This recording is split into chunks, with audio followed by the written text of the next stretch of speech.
নমস্কার, কেমন আছেন আপনারা সবাই? এসপি কিচেন ব্লগে আপনাদের সবাইকে স্বাগত জানাই। আজকে আপনাদেরকে দেখাবো সমুদ্রের মোরলা মাছ কিভাবে তেল ঝাল করে। তো এর আগে আপনাদেরকে খয়রা মাছের টক ঝাল মিষ্টি দেখিয়েছি। আপনাদের তখনই বলেছিলাম যে খয়রা মাছের টক ঝাল মিষ্টি আপনাদের দেখালাম, আর এটা মোরলা মাছেরও টক ঝাল মিষ্টি হয়, খুব ভালো হয়। তো আজকে আপনাদেরকে এই সামুদ্রিক মোরলা যেগুলো হয় সেগুলো কিভাবে আমি তেল ঝাল করছি সেটা আপনাদের কাছে দেখাবো। তো আজকে আমি তেল ভালো করে এগুলো মাছগুলোকে ভেজে নিই, তারপরে আপনাদেরকে দেখাচ্ছি। তো চলুন কড়াইয়ে আমি একটু তেল দিয়ে দিই, এই সে মাছগুলো দিয়ে দিই।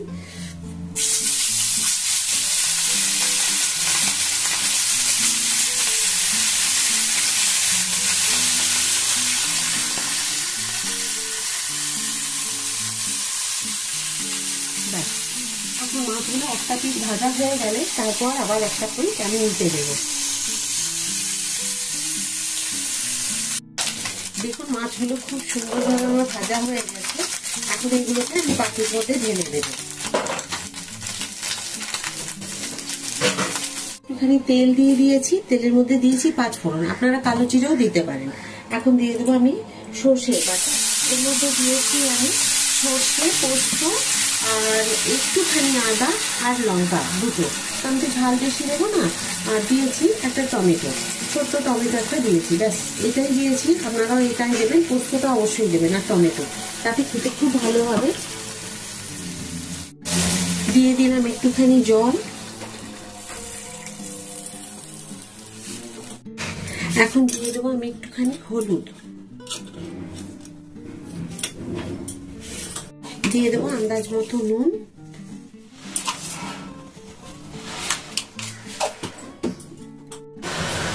দুটো লঙ্কা নিয়েছি, লঙ্কাগুলো ঝাল নেই, মাঝখান দিয়ে আমি কেটে দেবো।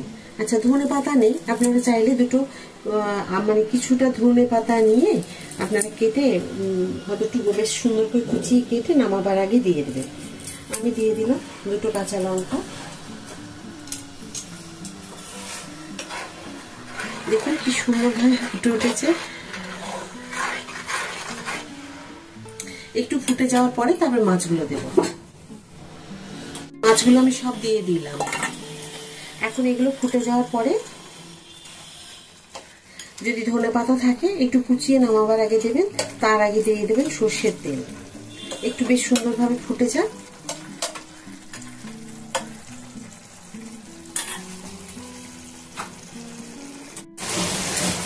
দিয়ে দিচ্ছি আমি সর্ষের তেল, ব্যাস।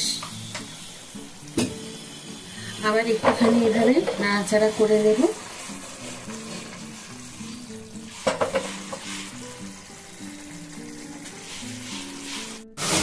দেখুন মাছ কি সুন্দর হয়ে গেছে, দেখুন খুব সুন্দর হয়েছে।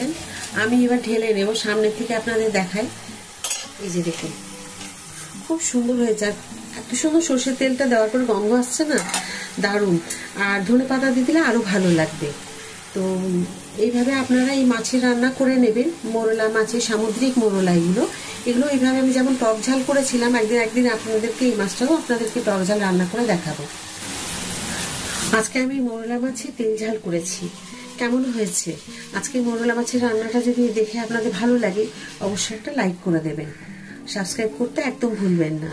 সবসময় যেমন আপনারা আমার সাথে থাকেন, সব দিন ওইরকম আমার সাথে থাকবেন। আর ভিডিওটা ভালো লাগলে প্রচুরভাবে শেয়ার করে দেবেন। আবার একটা নতুন ভিডিওতে নতুন রান্না নিয়ে আপনাদের কাছে আমি চলে আসবো। সবাই খুব ভালো থাকুন, সুস্থ থাকুন, এই বলে আজকের ভিডিওটা শেষ করছি। নমস্কার।